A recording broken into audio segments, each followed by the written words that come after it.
Welcome to the Back to Me podcast, where we help multicultural incoming freshman women and men manage their entire college experience throughout post-graduation to successfully transition into entrepreneurship and corporate workspaces as new hires.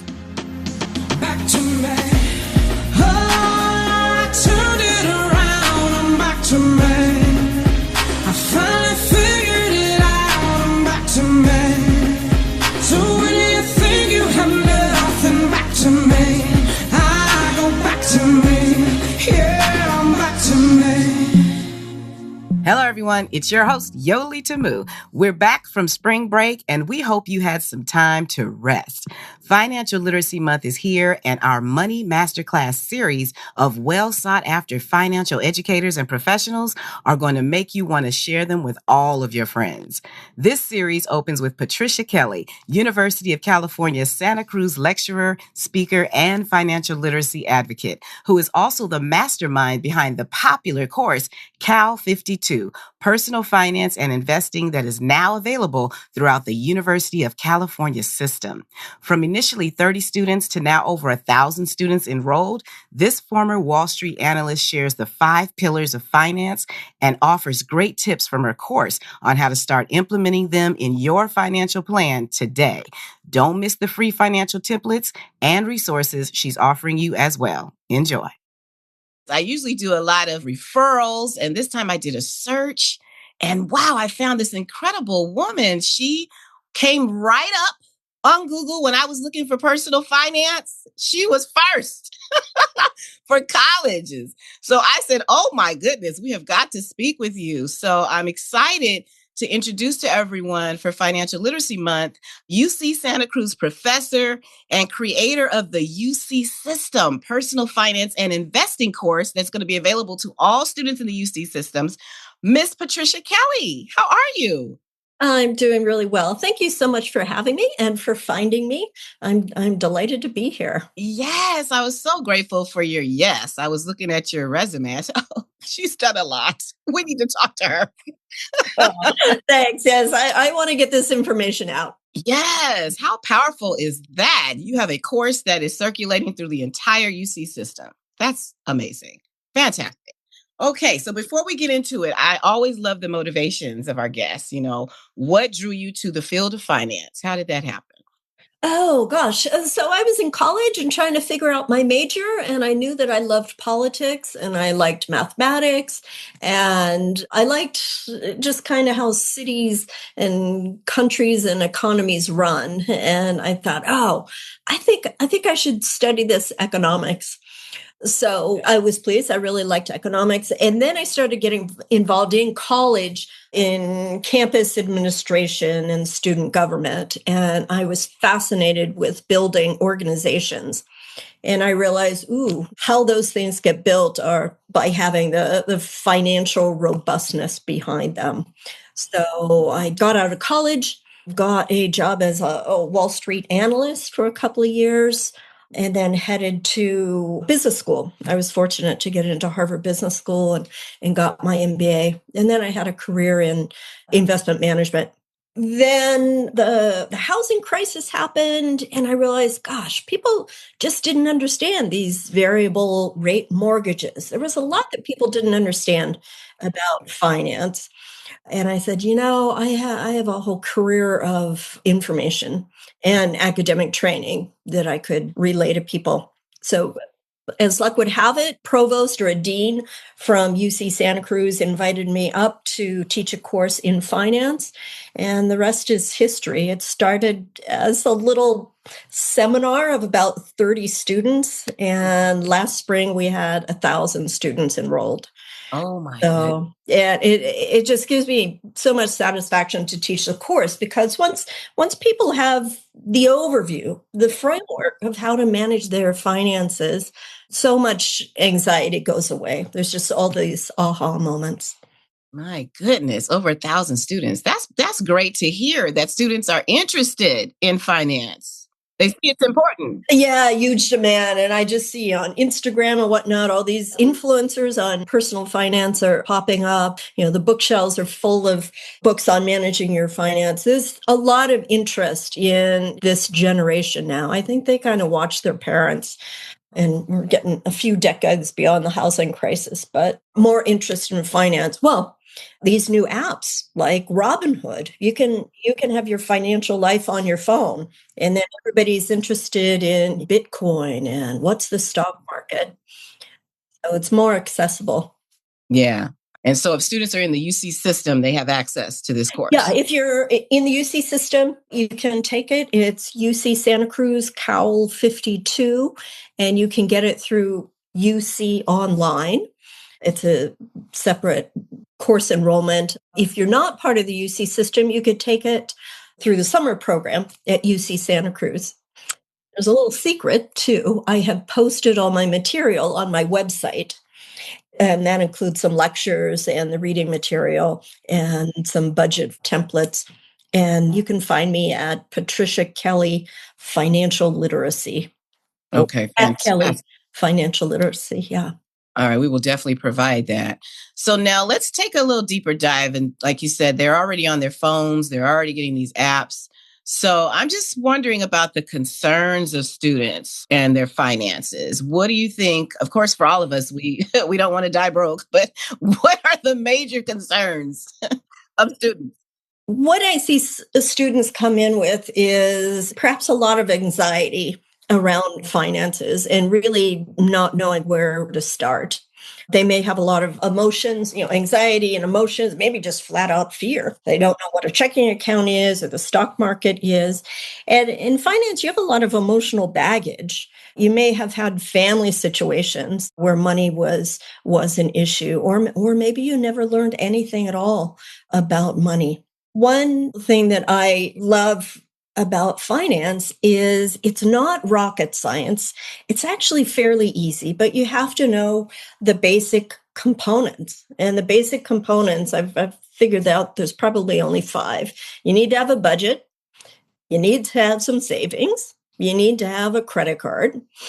You need to have insurance. Insurance is to protect you against catastrophic loss so you don't go bankrupt. It's not to fix that fender bender that you might have to pay for yourself. And then lastly, long-term savings or saving for retirement. And this long-term savings is where investing in stocks and bonds come in. So this kind of the basic framework. You need to know how to do those things. I'm glad you said credit cards because, we've heard so many horror stories around credit cards, but you still need one. You still need to build credit. Yeah, you need to build credit. Say you want to buy a car and you want to get a car loan. When someone is going to lend you money, they want to say, hey, is this person a good credit risk? I mean, even with your friends who you'd loan money to or not loan money to. And loan departments need to find that information out. And they do that by checking what's called your credit score. And your credit score is based on whether you have credit, how long you've had it, have you been paying it off on time. So you need to get yourself a credit card. The other thing I'm finding is it has really good fraud protection. I had my wallet stolen in San Francisco.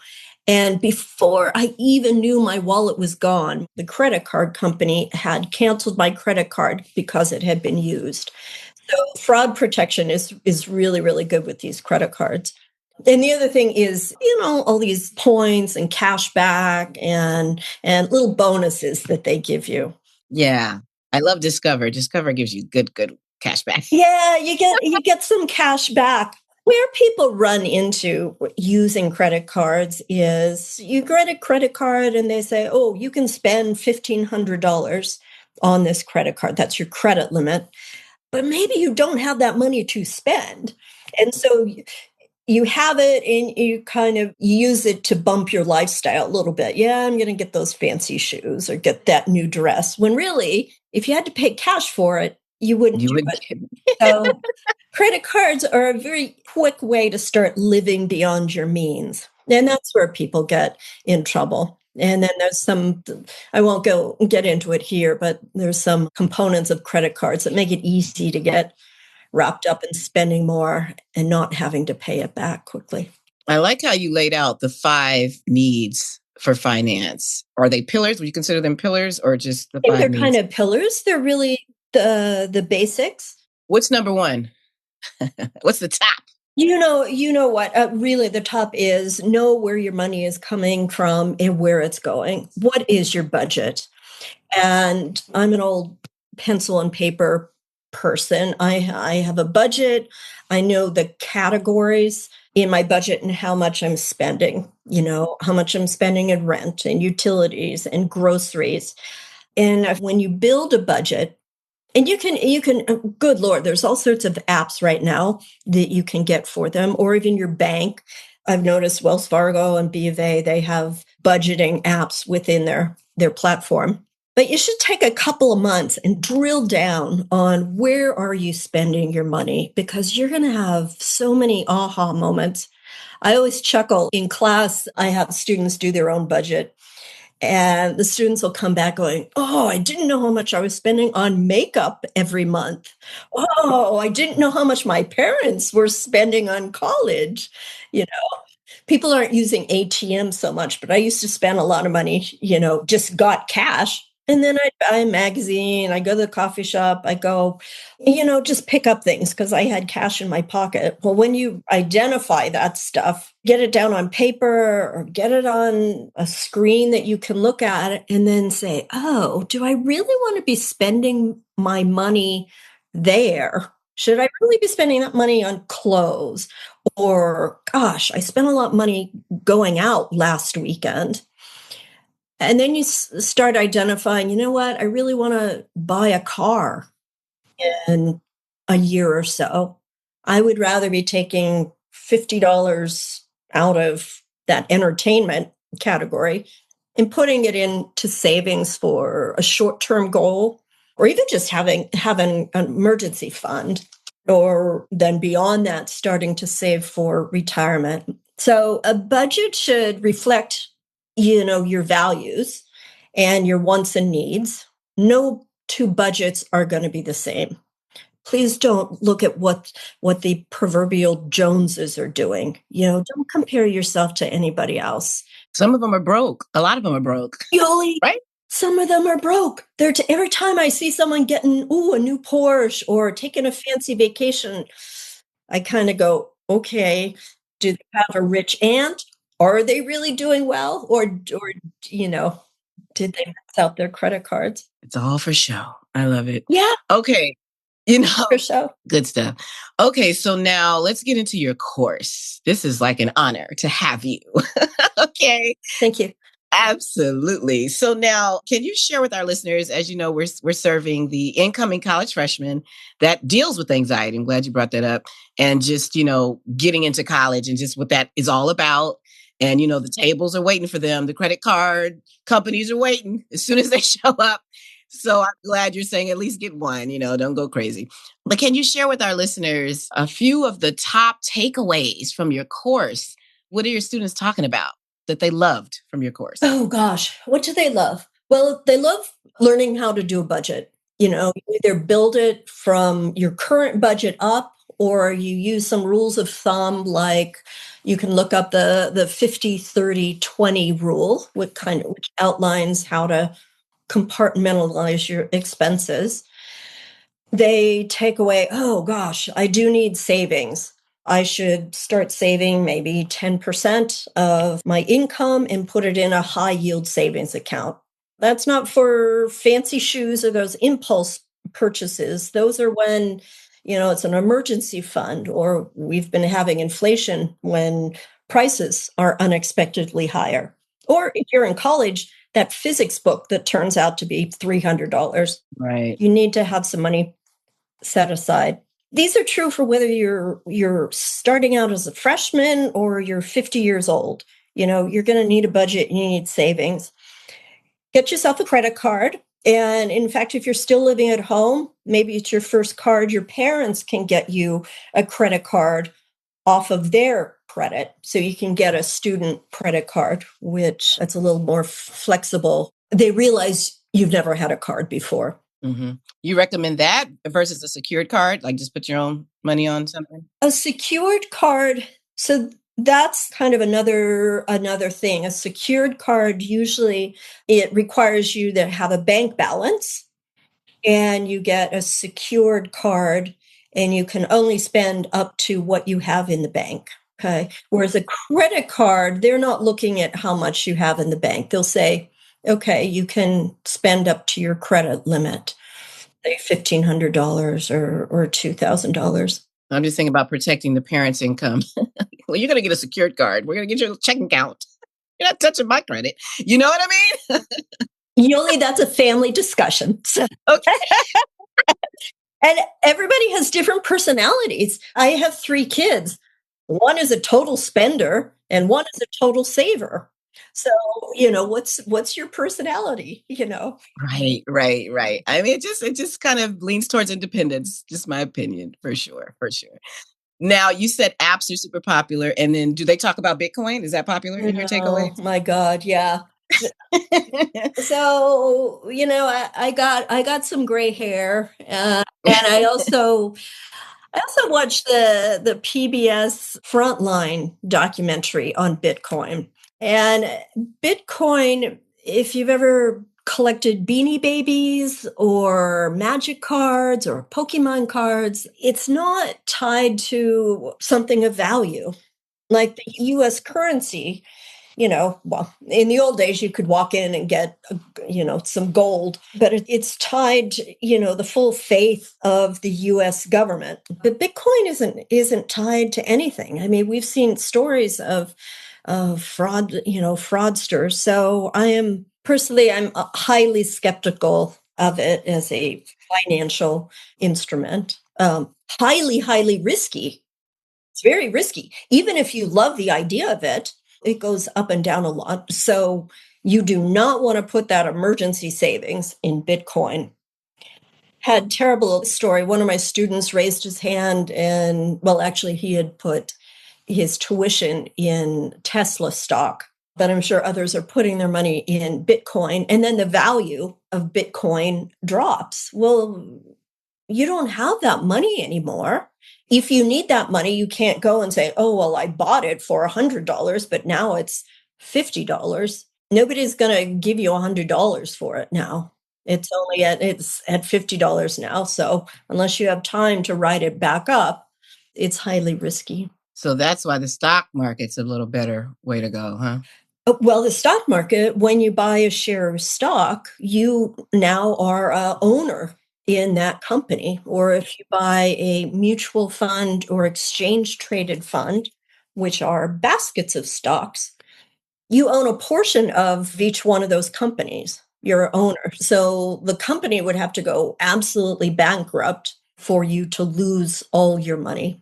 So we were talking about the pillars in the class. You have the budget. You want to have some emergency savings in a safe, high yield savings account. You have a credit card. You have some insurance for car and health. And then you're looking at starting to put some money away for retirement and having some long-term, what I call long-term investing or long-term savings. And that's where I say, get yourself a Roth IRA. A Roth IRA is a type of account, just like you have a checking account or a savings account. A Roth IRA is a type of account that the government set up that allows you to save for retirement. And you deposit money into this Roth IRA, and then you invest in stocks and bonds. And stocks and bonds over the long term, historical returns are about 10%. Our inflation rate is about 2 to 3% over the long term. So stocks are returning 10%, but say inflation is 3%. Your real rate of return is 10 minus 3 is 7%. Okay. So unfortunately, we talk about this for two to 3 weeks in the class, and this is the 30-second explanation. But basically, we invest for retirement or for the longer term. Long term is 10 years out. Say you want to buy a house in 10, 20 years, or retirement. Say I'm 20, I'm saving for 40 years out. We invest in the stock market.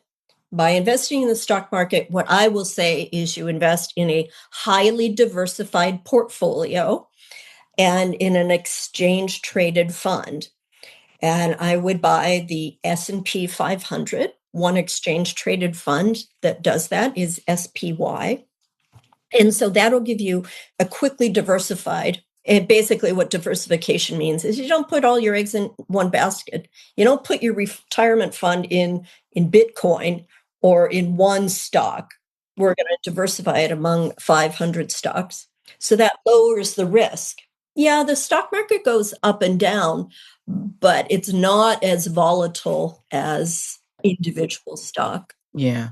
And I was just thinking, I'm glad you mentioned retirement, thinking about it at this young age, because the job market is so different. And some of them don't offer the 401s or the 402Bs or whatever they are. And so, is it 403B? I think that's what it is. 403B, yeah, for public. Yeah. So if they're not offering those, do you think like a Charles Schwab or somebody would be worth them opening an IRA for? Yeah, Yoli, you bring up an excellent point. For a 401k is a similar type of a retirement account, but it's only offered by the company you work for. Okay. So you can't just go and open it up yourself. Okay. Your company has to offer to you. A 403B is offered by public institutions, like if you work for a university or maybe like, police and firemen and government workers. It can only get it if you have a job that offers it to you. If you don't have that, you yourself can go set up a IRA at Schwab or Vanguard or Fidelity. Mm-hmm. It's important to know that because, this generation is jumping around. So you don't necessarily know. Oh my God. And a key point, I love this story. Key point about 401ks, you may jump from job to job and maybe they all did offer you a 401k and they put some money in it for you. 401ks, they match. So you put some money in, they put some money in.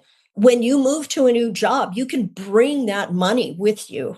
Great story. Walking into the final, a student ran up to me and said, "Oh, Professor Kelly, I told my sister that she can get that money back from 401ks from all her old jobs." Her sister did that and created the collateral. So she had a big pile of money in the 401k and she was able to get her first mortgage because she consolidated all those assets that she had been invested in a 401k. Smart. This is good conversation because even when students don't like the job per se, think about those types of benefits. What's going to follow me to the next job? Right. There is a benefit. If you didn't like the experience, there's a financial benefit. That's great. The other thing about saving over the long term is you tie into compounding and compound interest. And this is a mathematical, Einstein called it magic, but basically you invest and you earn some money the first year, but then the next year you earn money on your original investment plus what you earned that first year. So you're earning interest on top of interest. If you start sooner rather than later, smaller amounts build. You can build more with small investments, say in your 20s and 30s, than if you kicked the can down the road and said, "Oh, well, I can't save that much now. I'm going to wait until I'm 40 when I'm really making money." No, the mathematics work out. Start early, get in the habit, even with small amounts. And that compound. $20, yeah? $25? Yes. Yeah. Something. That's great. Well, this has been fantastic. My goodness. Thank you. Oh, Thank you for this. You're welcome. We got a mini class in 30 minutes. I think, going forward, people listening, they may be still, well, how am I going to start? Just, take 15 minutes and sit in front of the computer and Google or into Chat GPT. How should I set up my budget? What's the best way to invest a IRA? Now, I noticed ChatGPT will not give you specific recommendations, but they'll give you the kind of the academic framework, what you should be thinking about. I also love Investopedia and NerdWallet. Investopedia has short little one-pagers on all these topics. NerdWallet can give you things like the best credit cards or the best high-yield savings accounts. Great, great. We'll put those in the bio so they can see those in the notes. So now as we wrap up, we always love to close with these final words of encouragement. And I'm just thinking about, here we are in the second semester and top of the year has been pretty interesting. Hang on. My God. Hang on. So, so do you have some final words to just help our students build a strong financial future, to just stay focused on doing that? Yeah. Have a budget and set some goals, set some intermediate goals like, I'd like to have $1,000 saved by the end of the year or at the end of the two years. Ask questions, these professionals that you come into, and ask them until you are satisfied. Many of them have a legal obligation to make sure you understand everything they're saying. We're talking about financial professors? Financial professionals. Absolutely. And take a deep breath. You can do this. It's an iterative process. You're going to learn a little bit, then you're going to make a mistake, but then you're going to learn from that mistake. So you're not going to be able to do everything straight out of the gate. Get a budget going, get some savings going, and then think about getting an IRA. Right. Well, this is fantastic. And you students in the UC system are very fortunate to have this type of course available. Fantastic. So now if they want to learn more about you and your resources, what is your website again? I think you gave it to us before. I noticed you can Google Patricia M. Kelly Financial Literacy, and it'll pop up my UC Santa Cruz website. And there it has links to my LinkedIn profile and other stuff. It has links to the recordings. They're not searchable on YouTube, but they reside on YouTube. Okay. So I'll definitely find that link and put it there because you are not kidding. Google has you number one. Okay. So that's fantastic. Okay. And then you're on LinkedIn, of course, right? I am on LinkedIn. Yeah. Okay. Yeah. Well, thank you so much for being with us and kicking off Financial Literacy Month. This was great. You're welcome. Thank you so much, Yoli. And thank you for doing this. You're really helping people out. Yeah, trying my best. Somebody help me. So it's our job to pay Absolutely. Pay it forward. Absolutely. All right. All right. Well, you have a good weekend. We'll talk real soon. Thank you for joining us. Have you already started attacking those 5 pillars by looking at your budget? If not, head over to Miss Kelly's website and grab those free templates. For more information about other episodes, be sure to subscribe to the Back to Me podcast, College and Beyond. I'm your host, Yoli Tamu. Leave a review at the end of this podcast. And if you would like to learn more about other special events, join our community on our YouTube channel at the Back to Me podcast, or simply text Back to Me to 833-206-4565. Until next time, be well.